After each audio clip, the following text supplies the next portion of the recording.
So the first time I voted, I have to hang my head. The first time I voted was for Obama in 2008. You know, I mean, I grew up in Florida. I moved to New York to go to school. And I think a lot of us just really didn't consider voting to have to, like, to be like a thing that we really needed to do. I think also because I was in Florida, which we're seeing like a real strong effort to not educate people in Florida now. But I really will say, like, growing up in Florida, I didn't feel like I was encouraged the way that we should be, especially as Black folks, to like continue the legacy of voting based on how much work was put into, not only based on this, but largely also based on the fact that how much effort was put into getting the right to vote. But now, I don't just vote in the presidential election, I vote in our local elections, I vote in midterm elections, and I've become way more conscious of the fact that, like, the president, that's like, it's important, but it ain't everything.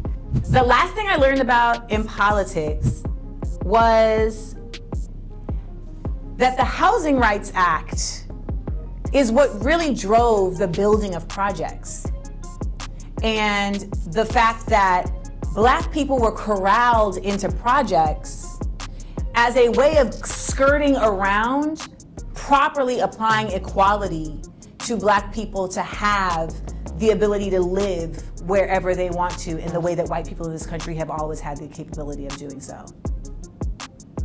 Again, you're like, is everything about racism in America? Kind of, sort of, yeah, yes.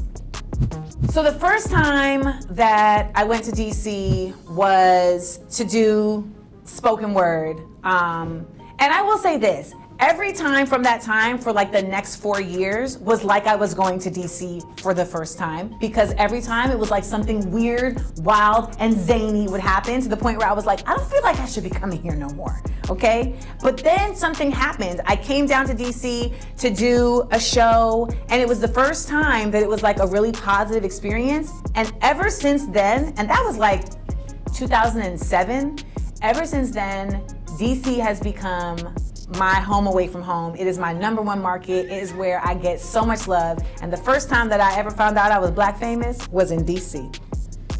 Because I went into 3 different, completely different Black spaces, and folks recognized me and showed me love. And I was like, let me find out, okay? The last show that I did in DC was at the Kennedy Center in June of 2022, and you can see what the results of that were in the In Amanda We Trust political comedy documentary, because I was able to sell out the Kennedy Center's concert hall with my stand-up and with my variety comedy show, Smart, Funny, and Black, and that is because DC just gets me. They are smart, they are funny, and DC is very, very Black. The first project that I ever independently produced was my Come to Kenya video in 5th grade. This was the beginning, y'all. Ms. Hartsaw gave us an assignment and said, you all need to do a report on a country. And I was like, can I do a video? Because we had borrowed my Uncle Gordon's video camera. And I was like, we need to put this to use. And so I did a video about Kenya that my mother videotaped. You can actually hear her in the background like, because I've been a very direct director from a very long time. And you can actually watch this on YouTube. It's Amanda's Come to Kenya video. Come to Kenya, come to Kenya. It's worth it. Also, can I ask if it's still out here? Oh, it's out here. You're dealing with a cancer. I have a full archive of everything. My last word as a producer, and I say this because when you're producing independently, like, you have to have a very resolute mind about things, because you don't have an endless amount of money, you don't have an endless amount of time, and you don't have an endless staff. So you have to have like an ethos that you live by to get you through. And my last word is, everything that happens in production is how it's supposed to go. If you don't have that mindset, baby, you're gonna be frustrated the whole time. But when you have that mindset, it allows you to pivot. It allows you to always take every obstacle and figure out how you can make it into something better.